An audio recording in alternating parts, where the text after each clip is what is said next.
सो GI lead कर रहा है एग्रो टूरिज्म को in a very specific manner, strengthening the rural economy and particularly getting the foreign exchange for a nation. ना तो GI के बारे में पता है, ना एग्रीकल्चर के बारे में पता है, लेकिन मन में एक है कि नेचर लवर है और फार्मिंग एंथुसियास्ट है सर, है ना सर, और वो अपना एग्रो टूरिज्म का प्रोजेक्ट डालना चाहता है। तो वो इस जीआई के फैक्टर को लेवरेज लेने के लिए आजू बाजू में कैसे पता करे कि मेरे रीजन में कौन सा चीज फेमस है और मैं उससे कैसे जुड़ूं ताकि मेरा एग्रो टूरिज्म प्रोजेक्ट स्टार्ट हो जाए अच्छे से। ऑलराइट, तो आज का ये हमारा जो सेशन है, आज का जो पॉडकास्टिंग सेशन है, हमारे एक सर के साथ होने जा रहा है। सर, किस चीज में स्पेशलिटी है और क्यों आज के हमारे गेस्ट इतने खास है, ये जानने के लिए चलिए आइए आज के जो हमारे जो गेस्ट है उनको आपके साथ इंट्रोड्यूस कराते हैं। सर, आपका शुभ नाम? मेरा शुभ नाम प्रोफेसर एडवोकेट गणेश शंकर हिंगमीरे है। राइट सर, और अगर एक सेंटेंस में कहा जाए, आप खुद को कैसे डिस्क्राइब करना चाहेंगे हमारे ऑडियंस को सर? मैं एक सेंटेंस में कहना चाहूंगा कि community upliftment and nation building के लिए एक मिशन लेके चल रहे हैं हम लोग, जिसको great mission for intellectual property कह सकते हैं, and more specific great mission for geographical indication. Okay, तो सर ये जो आज हमारे जो एग्रो टूरिज्म के जो ऑडियंस है, वो क्यों आज का ये पॉडकास्ट उनको सुनना चाहिए आपके जरिए सर? बेसिकली एग्रो टूरिज्म और जीआई, जिसके बारे में मैंने अभी कहा कि मेरा एक मिशन हम लोग लेके चल रहे हैं, जिसको ग्रेट मिशन हम लोग कह रहे हैं। ग्रेट नाम देने के पीछे भी एक रीजन है, good is enemy of great, और उसको हम लोग ग्रेट माध्यम से आगे लेके जाना चाहते हैं। ये ग्रेट मिशन है आईपीआर के लिए, इंटेलेक्चुअल प्रॉपर्टी राइट के लिए, जिसे कुछ मायने में लोग जानते हैं पेटेंट, ट्रेडमार्क या फिर कॉपीराइट के। लेकिन जो इंटेलेक्चुअल प्रॉपर्टी कम्युनिटी के लिए सबसे इंपॉर्टेंट है, बट अनफॉर्चुनेटली कम्युनिटी को ही पता नहीं है, वो है ज्योग्राफिकल इंडिकेशन, और उसके लिए हमारा ये मिशन है। अभी एग्रो टूरिज्म के लिए ये कैसे मायने रखता है या फिर उसको कैसा बेनिफिट होता है, बेसिकली जाना जाए तो जीआई, जैसे मैंने कहा, ये एक बौद्धिक संपदा है, इंटेलेक्चुअल प्रॉपर्टी कहते हैं। और इस प्रॉपर्टी में सबसे बड़ी बात होती है कि प्रोडक्ट यूनिक होना चाहिए, नया होना चाहिए, फिर अलग होना चाहिए। तो ये वाला बातें हमारी जीआई में आती है, और उसका संबंध, परस्पर संबंध जिसे कहा जाएगा, वो होता है एग्रीकल्चर से। क्योंकि हमारे फार्मर्स अपनी केवल मेहनत से ही नहीं, अपनी बुद्धि से उन्होंने काफी ऐसे यूनिक प्रोडक्ट निर्माण किए हैं, और लेकिन वो यूनिक प्रोडक्ट, खास प्रोडक्ट उनको पता है, लेकिन दुनिया को काफी हद तक कम मायने में पता है, या फिर उसका रिकॉग्नाइज नहीं हुआ है। रिकॉग्नाइज ना होने के वजह से दुनिया में उनको अच्छी तरह से, जिसे कहोगे कि मात्रा में डिमांड भी नहीं मिली। और इसी वजह से ये मिशन हम लोगों ने शुरू किया है, जहां पे farmers unique product, artisans unique product, या फिर आपको कहोगे weavers unique product need to get recognitions, और वही वाला रिकॉग्निशंस उनको एक माध्यम से अलग जिसे कह के बिजनेस मॉडल बना सकता है। उसमें से एक बिजनेस मॉडल बन रहा है और बन चुका है, वो है agro tourism. Agro tourism through geographical indication. इस क्षेत्र में बहुत बड़ी अपॉर्चुनिटी फार्मर्स के लिए, लोकल लोगों के लिए, और देश के माध्यम से अंतरराष्ट्रीय स्तरों के लिए भी निर्माण हो रही है। जी सर, तो जैसे किसान लोग आपके साथ मिलके काम करते हैं सर, थोड़ा सा एक आध सर आप बेनिफिट उनको जीआई जो टैगिंग, जो ज्योग्राफिकल इंडिकेटर्स के जरिए जो टैगिंग होती है, उससे किसानों को कैसे भला हुआ, और कैसे वो जो एफपीओ, जो आपके किसान संगठन जो मिलके आपके इधर जीआई जो टैग लेते हैं आपके साथ, है ना सर, तो वो एग्रो टूरिज्म के साथ जोड़ के फ्यूचर में कैसे ये बेनिफिशियल हो सकता है, जो हमारे ऑडियंस एफपीओ भी फॉर्म कर रहे हैं उनके लिए सर? बेसिकली पहले तो ये जानना होगा कि जीआई क्या है। काफी हद तक हमारे इवन 1% भी कहो जाओ तो फार्मर्स को पता नहीं है कि जीआई क्या है, लेकिन वो उनका अधिकार है। जैसे कस्तूरी मृग होता है, उसके नाभि में कस्तूरी होती है जिसकी वैल्यू बहुत ज्यादा होती है, लेकिन हमें पता नहीं होता है, उनको पता नहीं होता है। वैसे ही ये जीआई जो उनके हमारे दादा परदादा ने एक ऐसी जमीन के ऊपर, वो जमीन उन्होंने निश्चित की कि जहां पे यूनिक कोई प्रोडक्ट बन सकता है, और उन्होंने वो बनाया। उन्हें अपनी बुद्धि का इस्तेमाल करके वहां पे वो खेती वाला पदार्थ निर्माण किया, और वो जनरेशन से जनरेशन कंटिन्यू आया। उसे मिट्टी की खुशबू कहो आप, वो मिली हुई है, लेकिन हम लोगों ने उसको सही मायने में, जिसे कहोगे कि बिजनेस पर्सपेक्टिव से या फिर लोगों की जरूरत के पर्सपेक्टिव से, हम लोगों ने उसको आगे नहीं लिया। Let me explain you in very precise manner. हाँ, कि जैसे कि दार्जिलिंग का चाय है। दार्जिलिंग का चाय ये हमारे पूर्वजों ने ढूंढा कि वहां पे बहुत ही बढ़िया चाय बन सकता है। वो वेस्ट बंगाल का एक ऐसा हिस्सा है जहाँ पे बहुत ही यूनिक एटमॉस्फेयर है, बहुत ही अच्छी मिट्टी है, और वो मिट्टी, यूनिक एटमॉस्फेयर और बाकी एनवायरमेंटल फैक्टर चाय अलग सा और बेस्ट बनाएगा। ये हमारे पूर्वजों ने ढूंढ निकाला और वहां पे चाय बनाना शुरू किया, और वैसे ही हुआ। वो चाय अलग बनी, अलग निकली, और उसको जीआई मिला। तो जीआई के लिए जो एग्री पॉइंट ऑफ व्यू से कहोगे तो 5 एलिमेंट इंपॉर्टेंट होते हैं। आपकी सॉइल, आपका वाटर, आपका environment, and then 4th is a natural resources, and 5th one is your community. तो यहाँ पे पांचों मिल गए। आपकी मिट्टी अलग थी, वेस्ट बंगाल की, दार्जिलिंग की। आपका पानी जहाँ पे मिल रहा है वो अलग से इसमें से आ रहा था। एनवायरमेंट जो मिलना चाहिए था, foot hills of the Himalaya, not exactly foot hills but the towards north east वाला। उसके साथ नेचुरल रिसोर्सेस जो वहाँ पे आप देखोगे तो कैसे पहाड़ों ने इसे रचना की हुई है नेचुरली। और वैसे ही 5th वाला वहां पे फार्मर्स थे, उनके लिए फिट हो गया, तो वो कम्युनिटी ने वो बनाना शुरू किया। उसको 2003 में जीआई मिला। 2003 में जीआई, पहला जीआई मिलने वाला एग्रीकल्चर का ये था दार्जिलिंग। और उसके बाद वी नो द हिस्ट्री। जैसे ही ये चाय यूनिक है, जीआई है, क्वालिटी है, लोगों तो मिलना, लोग वहां पे विजिट करना शुरू कर चुके। तो दार्जिलिंग के चाय के बगीचे केवल चाय के लिए नहीं रहे, लेकिन टूरिस्ट को अट्रैक्ट करने वाले बन गए, और उसके वजह से वहां पे लोकल, जिसे कहोगे कि एम्प्लॉयमेंट भी जनरेट हुआ, रूरल इकोनॉमी डेवलप हुई। और वही मॉडल हम लोगों ने मैंने जब 2009 में महाबलेश्वर स्ट्रॉबेरी का जीआई किया, उसी वक्त हम लोगों ने दूसरा सिंपल मॉडल बना दिया। उसमें हम लोगों ने कहा कि जो लोग फ्रेश स्ट्रॉबेरी खाना चाहते हैं वो महाबलेश्वर में जाए, वो महाबलेश्वर में आए, बगीचे में जाए, वहां से जितनी चाहे उतनी स्ट्रॉबेरी फ्री खा ले। अगर कोई भी बंदा जैसे मेरे जैसा कोई पूना मुंबई से वहां पे जा रहा है फ्री स्ट्रॉबेरी, फ्रेश स्ट्रॉबेरी खाने के लिए, तो मैं कितना खाऊंगा? 200-250 ग्राम। लेकिन मैं वहां पे जा रहा हूं तो 2-4 दिन रुकूंगा, वहां पे एंजॉय करूंगा, उन लोगों के साथ इंटरेक्ट करूंगा, और आते वक्त मैं अपनी, जिसे कहोगे कि 5-10 किलो स्ट्रॉबेरी लेके आऊंगा, परचेस करूंगा। तो in short what is the model here? Agro tourism model कैसे हुआ कि एग्रीकल्चर प्रोडक्ट के लिए मैं जा रहा हूं, मैं रह रहा हूं, मैं खा रहा हूं, और उसको प्रमोट भी कर रहा हूं। तो और जब हम लोगों ने महाबलेश्वर स्ट्रॉबेरी रजिस्टर्ड किया था, वही मैंने 5 एलिमेंट जो अभी अपने को कहा ना, कि पहला वाला सॉइल, अलग सी सॉइल है वहां की। सातारा डिस्ट्रिक्ट में महाबलेश्वर जो हिल स्टेशन है, वहां की सॉइल रेड लैटराइट सॉइल है, वहां पे हेवी रेनफॉल है, पानी की बहुत मात्रा है।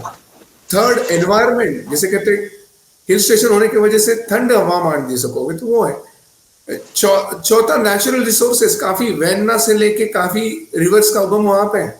और 5वां ऐसे माहौल में रहने वाले जो फार्मर है, कम्युनिटी है, वो उन्होंने सही मायने में वो अलग एटमॉस्फेयर को यूटिलाइज करके स्ट्रॉबेरी बनाया, और वो स्ट्रॉबेरी यूनिक बन गया, जिसके बाहर 200 सीड्स है, बाकी स्ट्रॉबेरी में 160 है। सो वो न्यूट्रिशनल बन गया, वो हेवी रेनफॉल की वजह से जूसी बन गया, वो टेस्टी बन गया। और उसके वजह से ना केवल एग्रो टूरिज्म, बल्कि वहां पे 2 एग्रो टूरिज्म बेस्ड इंडस्ट्री बन गई। एक माला और मैपरा जैसी इंडस्ट्री वहां पे आ गई, एम्प्लॉयमेंट जनरेट हुआ, और उसको बायो प्रोसेस और प्रोसेस इंडस्ट्री में कन्वर्ट हुआ। वहां पे आपको स्ट्रॉबेरी जाम से लेके स्ट्रॉबेरी आइसक्रीम तक अलग अलग प्रोडक्ट मिलने शुरू हुए। तो ये बहुत ही अच्छा मॉडल, फॉर्चुनेटली जब मैंने जीआई के ऊपर वहां पे काम किया महाबलेश्वर में, तो वो बन गया। तो इन शॉर्ट आपने जिस सवाल पूछा कि agro tourism point of view से फार्मर्स को क्या बेनिफिट हुआ, तो number one, direct market access उनको मिला अपनी जगह पे, they need not to go to outside. दूसरा बेनिफिट, लोगों को उन्होंने अट्रैक्ट किया कि आओ हमारी हमारी एग्रीकल्चर, हमारी जगह का, हमारी यूनिक एटमॉस्फेयर का आस्वाद लो। तीसरा, जो प्रोसेस इंडस्ट्री हार्डली 1 या 2% तक ही है भारत में एग्रीकल्चर पॉइंट ऑफ व्यू से, एग्रो प्रोसेस वाला, वो काफी मायने में बड़ी हो गई। तीसरा, और इसको कहो आप कि ये वाला प्रोडक्ट यूनिक होने की वजह से जो बैरल लैंड थी आजू बाजू की, वहां पे भी स्ट्रॉबेरी बनना शुरू हुआ, तो प्रोडक्शन बढ़ गया। जो कम होते जाने की मात्रा अभी ज्यादा है भारत में, वो यहाँ पे उल्टा हो गया, बढ़ गया। और पांचवा, काफी सैकड़ों टन स्ट्रॉबेरी बाद में एक्सपोर्ट हुई, सो इंटरनेशनल मार्केट हुआ। तो these are the all benefit which receive to the farmer directly. So market access से लेके export of the product, tourism से लेके by product of the product, वो सब बेनिफिट फार्मर्स को मिलना शुरू हुआ। और आज की पर्टिकुलर दिनों में जहाँ पे सही दाम मिलना ये मुश्किल होता है, वहां पे प्रीमियम दाम मिलना शुरू हुआ through this GI of agri tourism, और agri tourism through this GI, ऐसे हो गया। आज तक आप अपने करियर में अगर जीआई जो है कितने सारे प्रोजेक्ट्स पे काम कर चुके हैं सर? मुझे सौभाग्य से 89 जीआई के ऊपर काम करने का सौभाग्य मिला, वो भी 7 राज्यों में काम किया था। पहले महाराष्ट्र में पूना से मैंने शुरुआत की थी। 2007 में हम लोगों ने पहले पुनेरी पगड़ी रजिस्टर की। वास्तव में काम शुरू हुआ 2002 में, जब मैं भारत में आया। पूर्व राष्ट्रपति अब्दुल कलाम जी की प्रेरणा से भारत में मैं आया इंग्लैंड से, और ये सब्जेक्ट को लेके पढ़ाना शुरू किया, और उसी से बच्चों को लेके हम लोगों ने पहला जीआई किया, वो था पुनेरी पगड़ी। और वहां से शुरुआत हुई अभी 89, और अगले 2-4 महीनों में हम लोग 100 का टारगेट पूरा कर रहे हैं। 2 और राज्यों में हम लोग मिला के 11 से 15 जीआई और भी कर रहे हैं।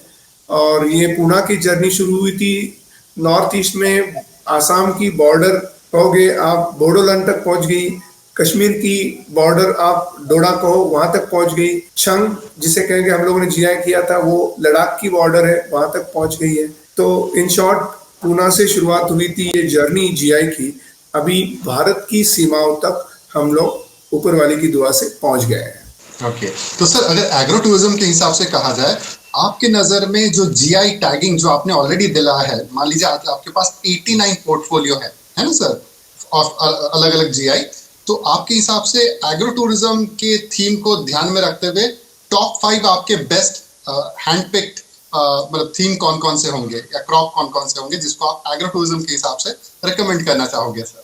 मैंने तो ऑलरेडी एक सक्सेस मॉडल बता दिया आपको, महाबलेश्वर स्ट्रॉबेरी। इसके लिए उन्होंने 3 दिन का बढ़िया मॉडल बनाया है। हर साल गुड फ्राइडे से लेके वो 3 दिन महाबलेश्वर स्ट्रॉबेरी महोत्सव बनाते हैं।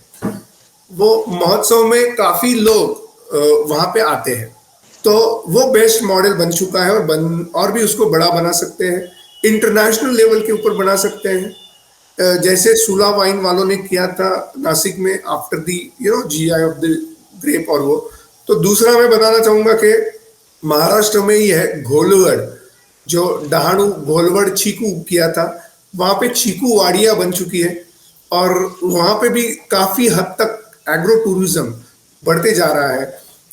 डिमांड को नजर रख के वहां पे जो यंगस्टर है उन्होंने काफी स्टार्टअप बनाया है, क्योंकि उस मिट्टी में कैल्शियम का प्रमाण ज्यादा है।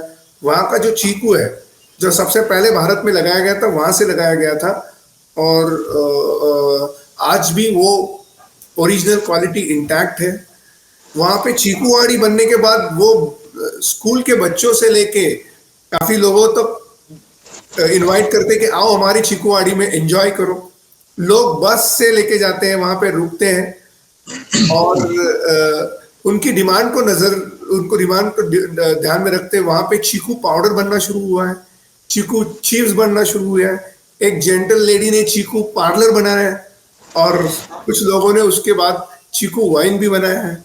एक जमाने में उसको कहा जाता है कि थाईलैंड ऑफ इंडिया।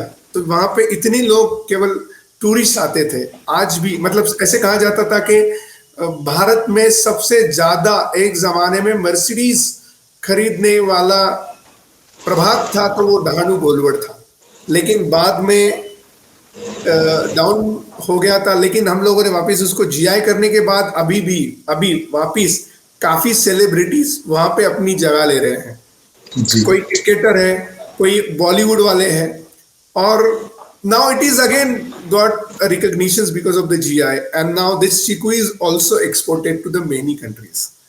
तो ये दूसरा डेस्टिनेशन जो agro tourism point of view. तीसरा मैं रिकमेंड करूंगा उत्तराखंड में। उत्तराखंड में जॉनसरी नाम की कम्युनिटी है जो ऊपरी पहाड़ों में रहती है, एकदम जिसे कि दून वैल्यू है। वहां पे एक अलग अलग, जैसे आप हम महाराष्ट्र में सह्याद्री हो या फिर और जगह पे, तो हिमालय के भी कुछ पिक होते हैं, तो उत्तराखंड में भी वैसे हैं। तो ऊपरी हिस्सों में हिमालय की वहां पे ये जॉनसरी कम्युनिटी एक पदार्थ बनाती है जिसको सूर बोलते हैं। आप हमें सबको शैंपेन पता है, हमें सबको स्कॉच विस्की पता है, बट हमें सूर ये ऐसा अल्कोहलिक बेवरेज है जो वहां की ट्रेडिशन को रिप्रेजेंट करता है। वो ट्रेडिशनल ड्रिंक है, वो हेरिटेज ड्रिंक है। और वो कम्युनिटी हिमालय के आजू बाजू में जो जिसे कहोगे कि यूनिक पौधे मिलते हैं, मेडिसिनल प्लांट है, उसको इकट्ठा करके बनाते हैं।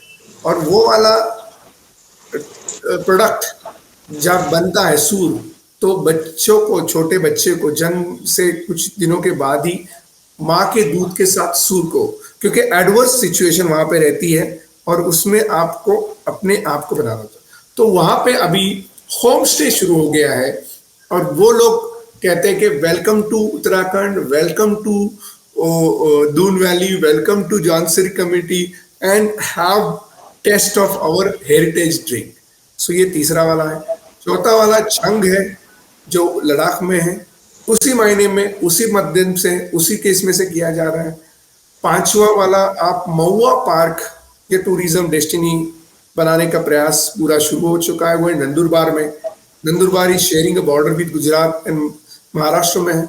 तो वहां पे महुआ पार्क, महुआ जो मेडिसिनली बहुत यूनिक प्रोडक्ट है, और वो वाला प्रोडक्ट भी काफी हद तक लोगों को अट्रैक्ट कर सकता है। और महुआ के पेड़ को कल्प वृक्ष भी कहा जाता है। जो आदिवासी लोग उसमें ये करते हैं, उसमें आदिवासियों को भी रोजगार मिलेगा। तो ऐसे में ये 5 डेस्टिनेशन, वैसे तो काफी आएंगे, लेकिन फिलहाल तो ये अलग अलग स्टेट के 4-5 डेस्टिनेशन उपयुक्त होंगे जो मैं इसको टॉप 5 के इसमें से कह सकता हूँ। गवर्नमेंट ने भी बीच में प्रमोट किया था ना, 1 डिस्ट्रिक्ट 1 प्रोडक्ट करके। तो उन लोग क्या, किसानों के संगठन क्या इसका जीआई लेके एग्रो टूरिज्म का एफपीओ बना के कुछ कर सकते हैं क्या सर? 1 डिस्ट्रिक्ट 1 प्रोडक्ट की कंसेप्ट जो गवर्नमेंट ऑफ इंडिया ने लॉन्च की है, वो अलग अलग मायने में प्रमोट करने के लिए ला गई है। और एक डिस्ट्रिक्ट में मेरे ख्याल से एक नहीं, कम से कम 15 से 25, 10 तो मिनिमम होने ही होने हैं। कारण आप देखे जाए तो एक डिस्ट्रिक्ट में 10 से लेके 15 तालुके होते हैं या फिर ज्यादा होते हैं। और ऐसे में ये तालुका जो वहां पे काफी हद तक यूनिक प्रोडक्ट निर्माण होते हैं। एक बंगाल में तो एक डिस्ट्रिक्ट में 3-3 अलग अलग जीआई हुए हैं, लक्ष्मण भोग या फिर वो वाला, ये सब वाली बातों को जीआई मिल चुका है। तो ऐसे में हमें वो एक चाइना को भी ध्यान में रखना है जिन्होंने 11,000 से ज्यादा जीआई किए, लेकिन हमारे यहाँ पे केवल 500 जीआई है। 500 में भी 150 बाहर के लोगों के, तो 350-400 ही अपने पकड़ के चलिएगा। तो ऐसे में हर प्रोडक्ट आप डिफरेंशिएट नहीं कर सकते हो। नासिक में द्राक्ष है, मतलब ग्रेप अनार है, या उसके साथ आप ग्रेप के साथ वहां पे एक ओनियन भी है, उसके साथ एक मिलेट है, ऐसे काफी प्रोडक्ट है। तो वन डिस्ट्रिक्ट वन प्रोडक्ट में be a starting point, but what I believe one district 10 product and one district 10 GI. तो क्या ये चाइना वालों ने जो पैंडा को भी जीआई के अंडर में रखा है क्या सर? क्या सॉरी? तो चाइना वालों ने जीआई के तहत ज्योग्राफिकल इंडिकेटर के हिसाब से पैंडा को भी रखा है क्या, जिसको वो एक डिप्लोमेटिकल टूल की तरह यूज करता है? नहीं नहीं नहीं, मुझे उसका पूरा ज्ञान नहीं है, लेकिन चाइना की पॉलिसी बाकी देशों से अलग है, ये सबको पता है। They do not want someone to take an advantage. जो हम लोगों ने सफर किया, हम हल्दी से, तुलसी से, बासमती से, हम लोगों ने वो लड़ाई लड़ी अमेरिका के साथ, हमारे करोड़ों रुपया गए क्योंकि हम लोगों ने प्रोटेक्ट नहीं किया था। और हमारी लड़ाई से शायद चाइना ने सीख लिया कि हम उनके कोई भी प्रोडक्ट बाहर नहीं जाए, या फिर किसको प्रोटेक्शन दुनिया ने ना ले, क्योंकि हम लोगों ने करोड़ों रुपया अपनी लड़ाई में ही खर्चे किए, वो ना हो गए। और उसके लिए शायद उन्होंने पहले प्रोटेक्शन लेना शुरू किया। So their policy is protective policy first, and then later they may be adopting that, promoting the policy. जी सर। सिंस सर आप ये जीआई के एक्सपर्ट हो सर इस फील्ड में, तो जो हमारे व्यूअर्स उनके उधर कोई स्पेशल क्रॉप ग्रो होता है या फिर यूनिक है उस जगह के लिए, मतलब जैसे होता है ना कि हर एक जगह का एक ज्योग्राफिकल खासियत होती है उस क्रॉप की, तो मान लीजिए ऐसे ही कोई व्यूअर आज हमारा ये वीडियो देख रहे हैं और उनको लगता है कि किस तरीके से जीआई करने के बाद, ऑब्वियसली आपके थ्रू से अगर वो करते हैं तो जीआई करने के बाद उनको गवर्नमेंट का सपोर्ट या फिर इकोसिस्टम का सपोर्ट मिल सकता है, उसके बारे में थोड़ा बताइए सर। उनको काफी हद तक सपोर्ट मिल सकता है गवर्नमेंट की तरफ से। Even private sector is also coming forward, क्योंकि कम्युनिटी अपलिफ्टमेंट ये गवर्नमेंट को तो पर्पस है ही है। इसके अलावा प्राइवेट सेक्टर भी चाहती है कि उनका सीएसआर कोई अलग अच्छी जगह पे लग जाए। जैसे कि समझो आपको कोई आपको जीआई मिल गया, फॉर एन एग्जांपल मैं कोट करूंगा कि नंदुरबार का ही एक डाल है, डाल जिसे कि हम लोगों ने जीआई किया, उसको नंदुरबार नवापुर तूर डाल कहते हैं। और वहां पे वो आदिवासी महिलाएं चक्की पे डाल पीसती हैं। तो चक्की पे डाल पीसने से उसका प्रोटीन कंटेंट इंटैक्ट रह जाता है, और उसको लोगों की डिमांड आफ्टर द पैंडेमिक बढ़ रही है, क्योंकि जो बाहर की दाल हम लोग इंपोर्ट कर रहे हैं वो प्राइस में कम है शायद, but that dal is not giving you the required nutritions. तो ऐसे में चक्की, आटों की चक्की, उसको प्रमोट सरकार भी कर रही है, वो एफपीओ खुद लीड कर रहा है, और कुछ प्राइवेट सेक्टर भी वहां पे जाके उसको सपोर्ट दे रही है। और ऐसे में और बढ़िया होगा तो प्राइस कंट्रोल होगा, इसके अलावा महिलाओं के लिए एम्प्लॉयमेंट जनरेट होगा, आदिवासियों के लिए प्लेटफॉर्म निर्माण होगा, और इससे दूसरों लोगों को भी हाईली न्यूट्रिशनल प्रोडक्ट मिलना शुरू होगा। तो either government may be for what you said about one district one product, या फिर प्राइवेट सेक्टर जो कम्युनिटी अपलिफ्टमेंट उनका सोशल कॉर्पोरेट रिस्पॉन्सिबिलिटी है, उसको भी वो इस्तेमाल कर सकते हैं, एंड रूरल इकोनॉमी इससे स्ट्रेंथन होगी, इसमें कोई डाउट ही नहीं है। तो सर अभी रिसेंटली अगर कहा जाए, रिसेंटली कोई ऐसा एक्साइटिंग अचीवमेंट है जो आप शेयर करना चाहते हैं हमारे ऑडियंस के साथ आपके बारे में?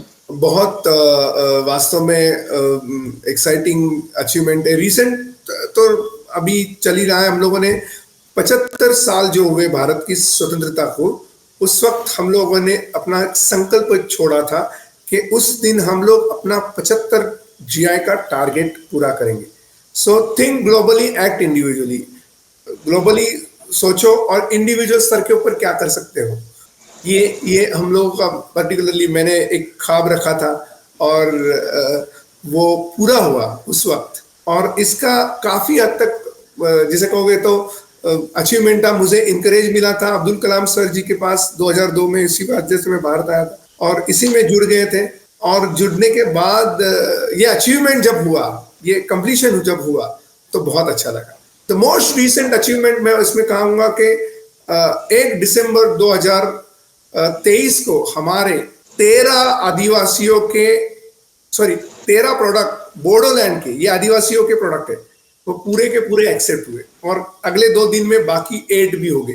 तो भारत में ये पहली वाली बढ़िया अचीवमेंट है कि जिसे एक छोटा सा ट्राइब कम्युनिटी जिसे कहोगे बॉर्डर पे सिचुएटेड है भारत में, और 21 जीआई मतलब वस्त्र से लेके गहने तक जो उनकी जिसे कहोगे दादा परदादा पीढ़ियों से उन्होंने इंटैक्ट रखी है, और उसके पास उसमें में बहुत यूनिकनेस है। जैसे कि वो जो हाथों से पदार्थ बनाते हैं या फिर वस्त्र या फिर जिसे कहोगे सिल्क, उसको कहते हैं कि ईरी सिल्क, ईरी यानी उसमें जो सिल्क वो मरता नहीं है, तो दैट इज ऑल्सो अहिंसा सिल्क, वो उन्होंने बनाया हुआ है। भारत ये एकमात्र, और बोडोलैंड ये एकमात्र जहां से हाथों से बनाया हुआ ये सिल्क 170 साल की उसकी लाइफ है, वो प्रोटेक्ट करने का सौभाग्य हो सकता है। ये ऐसी काफी वाली बातें जो यूनिकनेस के साथ बनी हुई है, जो हमारे देश की धरोहर है, और वो सब ऐसे यूनिक प्रोडक्ट अभी कंफर्म हुए और उसका सर्टिफिकेट डिस्ट्रीब्यूशन अगले महीने में ही कर रहे हैं हम लोग। उनकी आदिवासियों के और उनके मतलब मैं अपनी आप को सौभाग्यजनक मानता हूं कि उनके आंखों में आनंद के आंसू देख चुका हूं मैं जब ये मीटिंग हो रही थी।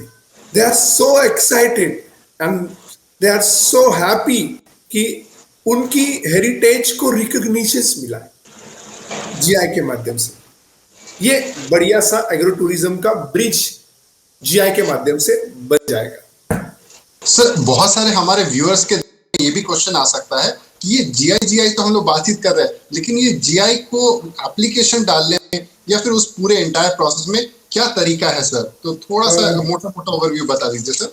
जीआई का थोड़ा लेंदी है, अनलाइक अ पेटेंट ये भी इंटेलेक्चुअल प्रॉपर्टी, ये भी बौद्धिक संपदा है, कॉपीराइट भी बौद्धिक संपदा है। लेकिन जीआई और पेटेंट और कॉपीराइट में फर्क ये है, आपका पेटेंट आपका इंडिविजुअल का, कॉपीराइट आपका इंडिविजुअल का होता है, लेकिन जीआई एक कम्युनिटी का होता है। और जीआई के लिए काफी इंपॉर्टेंट वाली बातें मायने रखती है, जैसे कि हिस्ट्री, इतिहास होना चाहिए। आज यूनिक प्रोडक्ट है, इसका मतलब आपको जीआई नहीं मिलेगा।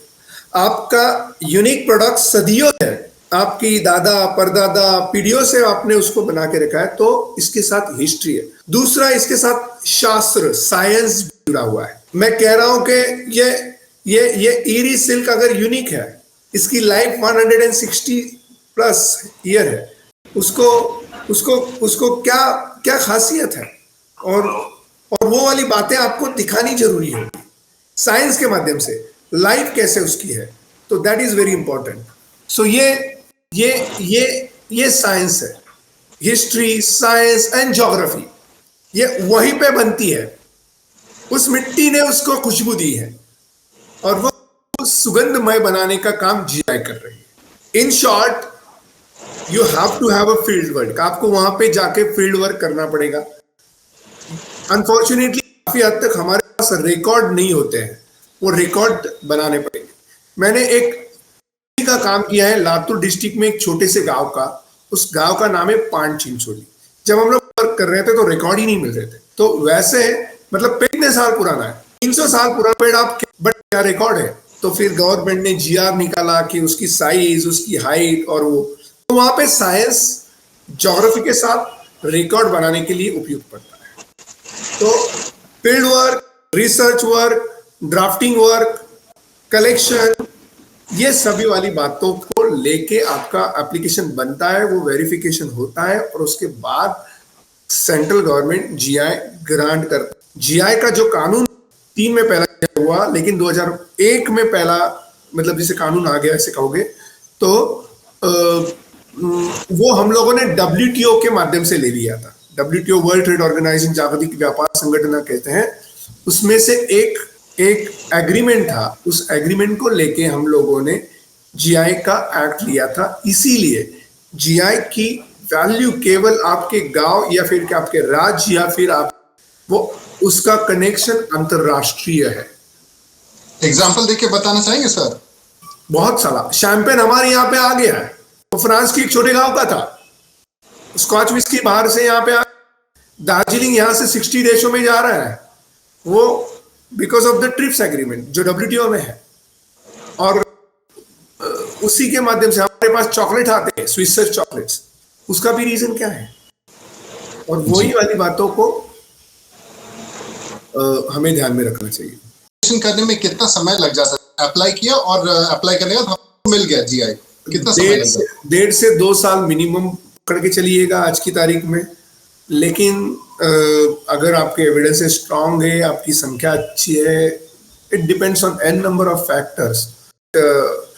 4 से 6 महीना आपके फील्ड वर्क्स या फिर रिसर्च को लगेंगे ही लगेंगे। It has to be authenticate. Authenticate का मैं एग्जांपल देना चाहूंगा कि हम लोगों ने वर्धा डिस्ट्रिक्ट में एक छोटा सा गांव है पायगांव, वहां की एक टर्मरिक को रजिस्टर्ड किया है। उसकी ऑथेंटिसिटी क्या थी कि उसका कुर्कुमिन कंटेंट ज्यादा है। तो लेकिन कुर्कुमिन कंटेंट ज्यादा है तो आप लोकल लेबोरेटरी से नहीं उसका टेस्ट कर सकते। तो ऐसे वाली काफी फैक्टर मायने रखती हैं जिससे आपका USP यूनिक सेलिंग पॉइंट ही आपको मिल जाता है, लेकिन डिपेंड ऑन दैट केक आपको बनाने में लगता है। तो सर अगर एक तरफ से कहा जाए एक मिसकंसेप्शन या फिर एक मिथ आपके इंडस्ट्री में GI ये जो सर्टिफिकेशन को लेके या फिर GI को लेके क्या है सर? देखो, मिसकंसेप्शन ऐसे कुछ कहा नहीं जा सकता है। अवेयरनेस ही नहीं है अभी तक लोगों में, फार्मर में भी नहीं है, कंज्यूमर में भी नहीं है। देश अभी थोड़ा थोड़ा उसमें आगे आ रहा है, चाइना काफी हद तक पूरे आगे जा चुका है। तो एक कहा नहीं जा सकती कि है ना हमारे दादा परदादा ने बना के रखा है लेकिन रिकॉर्ड नहीं है, क्या करना है रजिस्ट्रेशन करके, ऐसा कुछ लोगों का कहना हो सकता है। ऐसे में पर्टिकुलरली ये मिसकंसेप्शन ही है। अगर आप रिकॉर्ड नहीं करोगे तो कल कोई मानने के लिए तैयार नहीं होगा। जैसे गूगलाचार्य है, गूगलाचार्य आप क्लिक करोगे तो रिकॉर्ड आपके सामने आते, because he that is collected by the Google.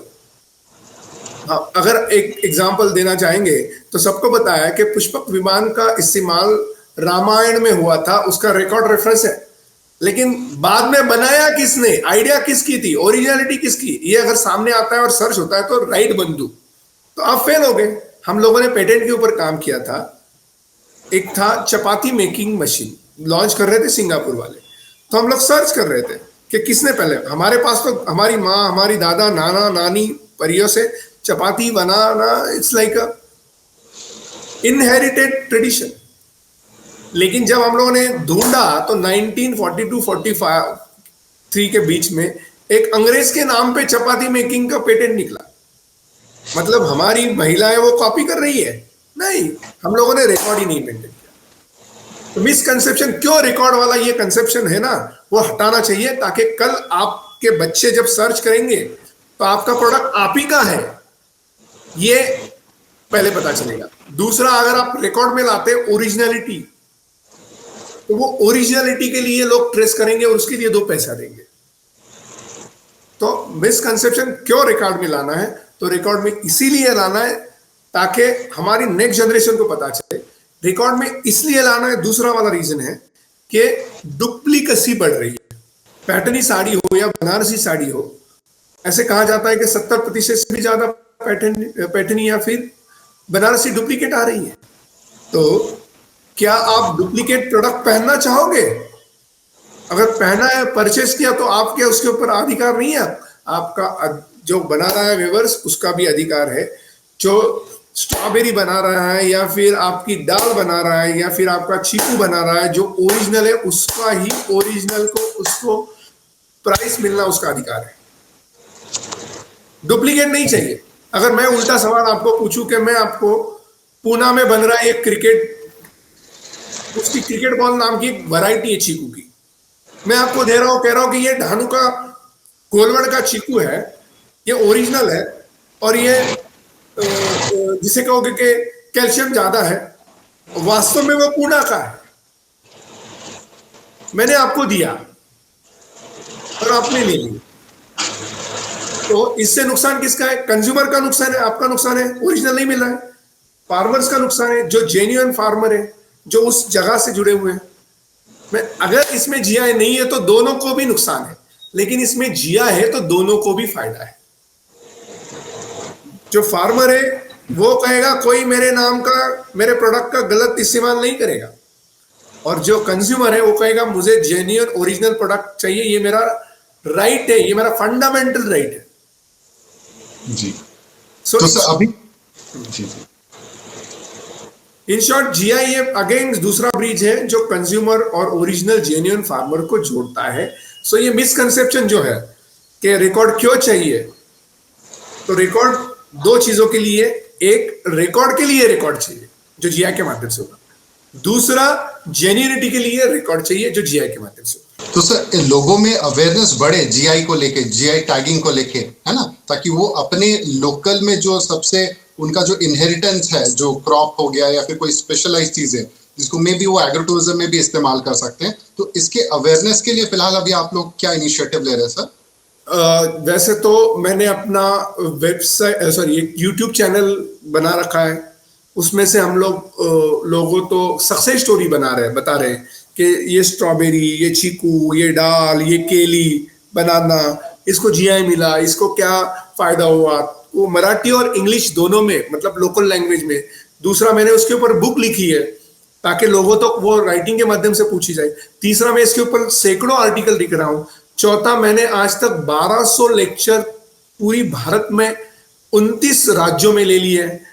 तो वही वाला लेक्चर के माध्यम से, राइटिंग के माध्यम से, अवेयरनेस के माध्यम के, आप जैसे अच्छे लोगों के पॉडकास्ट के माध्यम से ये हम लोग स्प्रेड कर रहे हैं इसको, ताकि संख्या बढ़े, ज्यादा अवेयरनेस हो जाए और ज्यादा से ज्यादा कम्युनिटी इसमें इन्वॉल्व होए और बेनिफिट ले। उनकी बेनिफिट है, ये देश की बेनिफिट है और उसके लिए प्रयासमंद है।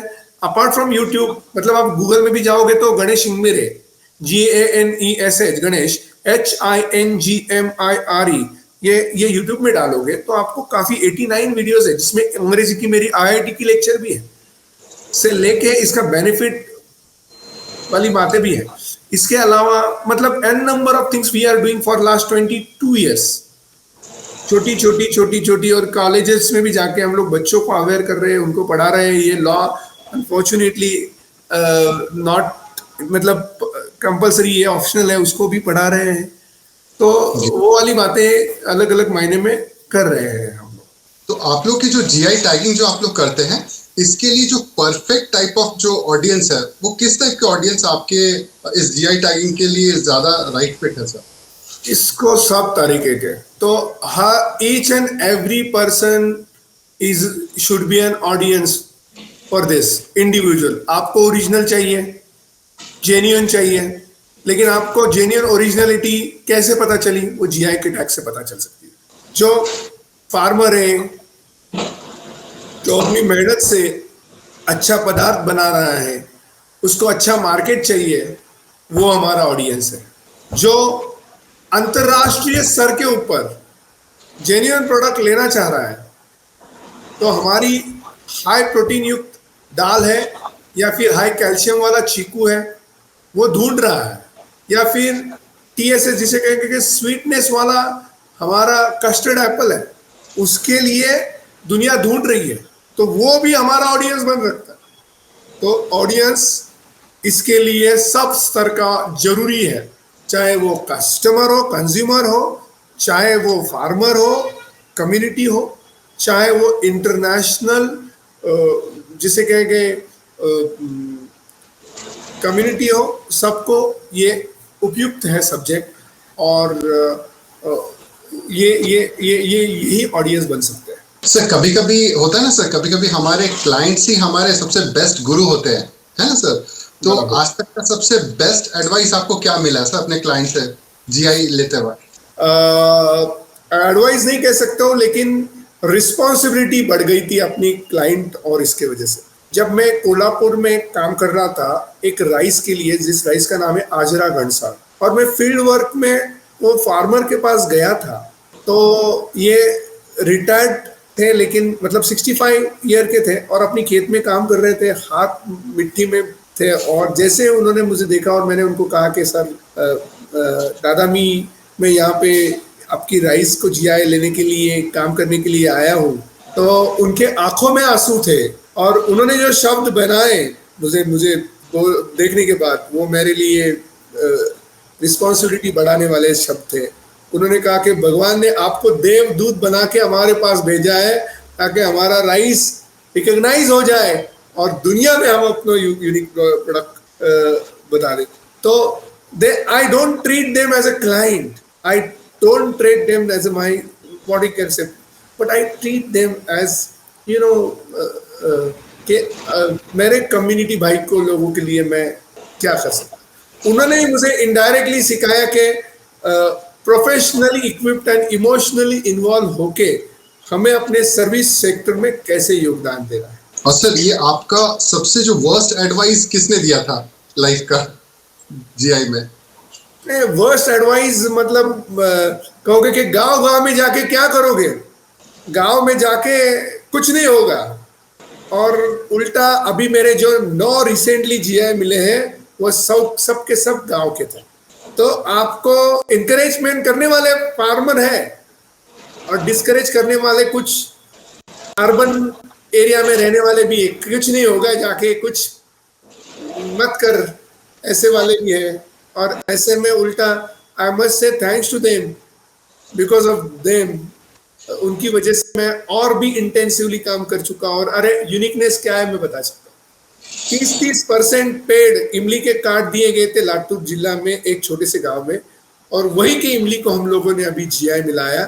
और उस इमली का स्टडी करते वक्त हमें पता चला कि उसके बाय प्रोडक्ट से हम लोग एडेसिव बना सकते हैं और बाहर से आने वाली जो एडेसिव है उसको रोक सकते हैं हम लोग। और दुनिया से आने वाली इमली भी हम लोग रोक सकते हैं, अपनी इमली अपनी लोगों को ही दे सकते हैं। ऐसे गांव के प्रोडक्ट को करते वक्त वर्स्ट एडवाइस ही मत कर। शहरों में है, पुणे जैसे ठिकाना अच्छी तरह से बहुत यूके से पढ़ लिख के आया है, अच्छी आईआईटी से लेके जगह जगह पे पढ़ा रहा है। क्या करेगा गांव में जाके, 2 पैसे अच्छे मिल रहे हैं, ये सब्जेक्ट लेके क्या हो जाएगा तेरा। But I got satisfaction and I will be continue and I am continue with that mission. तो सर यहाँ पे जो कोई पर्सन जो आज हमारे व्यूअर्स है इस वीडियो को देख रहे हैं, अगर वो जीआई का टैग लेके कितने तरीकों से कोई एक इंडिविजुअल इंसान कमा सकता है, how he will be benefited, अगर ये जानना चाहता है तो उसके बारे में थोड़ा सा बता दीजिए सर कि कितने तरीकों से वो कमा सकता है जीआई। बेसिकली जैसे कि जीआई के 2 रजिस्ट्रेशन होते हैं, part A and part B. Part A registration मिलता है कम्युनिटी को, जैसे आपकी एसोसिएशन है, एफपीओ हो या फिर आपकी ट्रस्ट है, सोसाइटी है, कोऑपरेटिव है, वो एप्लीकेंट बनते हैं। वो जैसे ही रजिस्ट्रेशन करते हैं तो इंडिविजुअल, अगर आप उस जगह के हो तो आपको individual similar kind of certificate 10 साल के लिए मिलता है 10 रुपए में। वास्तव में कुछ और खर्चा है तो 100-500 रुपए का खर्चे में पकड़ के चलना 1000-2000 रुपए भी, तो भी आपको 10 साल तक बेनिफिट मिले। ये बातें ध्यान में रखना है, नंबर 1। नंबर 2 मतलब बेनिफिट कौन सा है, तो आप ऑथराइज हो रहे हो, आपके पास सर्टिफिकेट है, जेन्युइनिटी है, एंड उसके लिए आपको आपका जो वहाँ का रेसिडेंस प्रूफ से लेके आप उस प्रोडक्ट के साथ जुड़े हुए हो वो बताना है। और चौथा बेसिकली आप इंडिपेंडेंट एक्सपोर्ट कर सकते हो। और अभी शायद गवर्नमेंट कुछ और पॉलिसी ला रहा है, जीआई के लिए सेपरेट एचएस कोड ला रहा है। अगर वो वाली बातें जब बन रही है तो आपको तो डायरेक्ट बेनिफिट मिलेगा। एचएस कोड मतलब क्या सर? क्या बोले आपने बताया ना सर, एचएस कोड मिल रहा है, वो क्या है एचएस कोड? वो एचएस कोड ये पर्टिकुलर जब आप एक्सपोर्ट करते हो तो हार्मोनाइज सिस्टम्स के साथ एक कोड बनाया हुआ है जो ग्लोबली एक्सेप्टेड होता है, तो वो जीआई के लिए अलग सा हो जाए, ये बनाने का प्रयास सरकार कर रही है। और वो होता है तो आपको डायरेक्ट बहुत बड़ा मार्केट मिल सकता है। ऐसी प्रोजेक्शन भी आ चुकी है।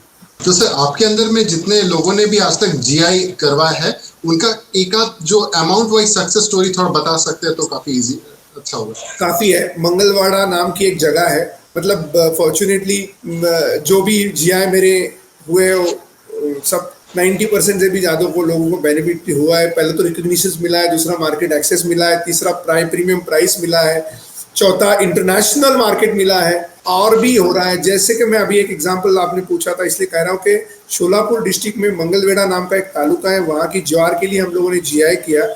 उस ज्वार को डबल प्राइस मिला हुआ है, उस ज्वार के बाय प्रोडक्ट को डिमांड बढ़ रहा है, और उसके लिए लोगों ने मिलेट हाउस भी बनाना शुरू किया है। और ये सब हो रहा है क्योंकि वो मिलेट, वो ज्वार जीआई हो चुकी है, और उसके वजह से फार्मर्स उत्साह से उसको और भी मायने में बना रहे हैं, अपनी मेहनत लगा रहे हैं।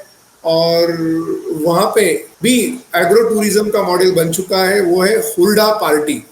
मैंने महाबलेश्वर का जिक्र किया, स्ट्रॉबेरी का, मैंने चिकूवाड़ी का जिक्र किया, वैसे ही ये मंगलवेढ़ा में हुल्डा पार्टी, वो ज्वार का जो होता है वो हुल्डा खाने के लिए लोग जा रहे हैं। वैसे ही बैंगन पार्टी, जलगांव की बैंगन को मैंने ले लिया था, वहां पे बैंगन पार्टी के लिए हर साल 31 को लाखों के मायने में लोग आ रहे हैं। That is also agro tourism का मॉडल बनते जा रहा है। सो जीआई लीड कर रहा है एग्रो टूरिज्म को in a very specific manner, strengthening the rural economy and particularly getting the foreign exchange for a nation.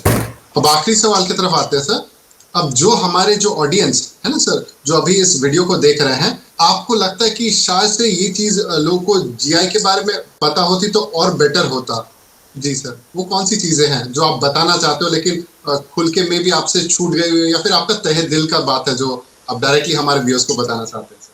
देखिएगा, पहली बात है कि जीआई ये यूनिक प्रोडक्ट होता है, ऐसे हम लोग कहते हैं, पता है, लेकिन यूनिकनेस क्या है ये हमें पता नहीं होता है। जैसे कि मैंने अभी कहा कि मंगलवेढ़ा ज्वार, उसका यूनिकनेस क्या है, क्यों जो ये ज्वार बना खाई जाए? तो ये तो ग्लूटीन फ्री है। उल्टा ये नैसर्गिक रीत्या से 50-50 फीट तक भी आप जाओगे तो आपको पत्थर नहीं लगेगा। ये काली मिट्टी से आने वाली यूनिक प्रोडक्ट है। ये अगर आपको पता चली और आपके लिए हेल्थ के लिए अच्छा है, ये आपको पता चली, तो आप इसको ही प्रेफरेंस दोगे। तो ऑडियंस को ध्यान में रखना है, खाना है वो अच्छा खाना है। जैसे आप जूता पहन रहे हो ना, अच्छा वाला नाइके का जूता, या फिर पहन लेते हो तो पार्कर का पेन, तो वैसे खाना होगा तो जीआई का प्रोडक्ट खाओ। उससे आपके लिए भी अच्छा है, जो बना रहा है उसके लिए भी मेहनत के लिए रिवॉर्ड है, और देश के लिए भी अपनी आत्मनिर्भरता उसमें बनी रहेगी। तो ये विन विन सिचुएशन वाली प्रोडक्ट के लिए आप जीआई के लिए काम करें। जी, अब मान लीजिए सर कोई इंडिविजुअल एग्रो टूरिज्म स्टार्टअप है ना सर, अब उसको ना तो जीआई के बारे में पता है, ना एग्रीकल्चर के बारे में पता है, लेकिन मन में एक है कि नेचर लवर है और फार्मिंग एंथुसियास्ट है सर, है ना सर, और वो अपना एग्रो टूरिज्म का प्रोजेक्ट डालना चाहता है। तो वो इस जीआई के फैक्टर को लेवरेज लेने के लिए आजू बाजू में कैसे पता करे कि मेरे रीजन में कौन सा चीज फेमस है और मैं उससे कैसे जुड़ूं ताकि मेरा एग्रो टूरिज्म प्रोजेक्ट स्टार्ट हो जाए अच्छे से? इसको रिसर्च करना पड़ेगा, उसको फील्ड वर्क करना पड़ेगा, उसको अगर कुछ हेल्प चाहिए तो हम लोग भी देंगे। वो अपना मेरा नंबर और नाम गूगल में डालेंगे तो काफ़ी हद तक मेरी आर्टिकल भी मिलेंगी जब रिसर्च करेगा कि कौन सी अच्छी ज्वार है, कौन सी क्वालिटी वाली ज्वार है, किस ज्वार को जीआई मिला हुआ है। अगर वो चाहता है तो मेरे से और भी एक एक जीआई के लिए मेरे पास 500 पन्ने के रिसर्च फाइल तैयार है। मैं वो अपनी तरफ से कुछ हेल्प कर सकता हूँ तो वो करूँगा। उसको किसी के साथ जोड़ना है तो मैं उसको भी जोड़ दूंगा अगर जरूरत पड़ी तो।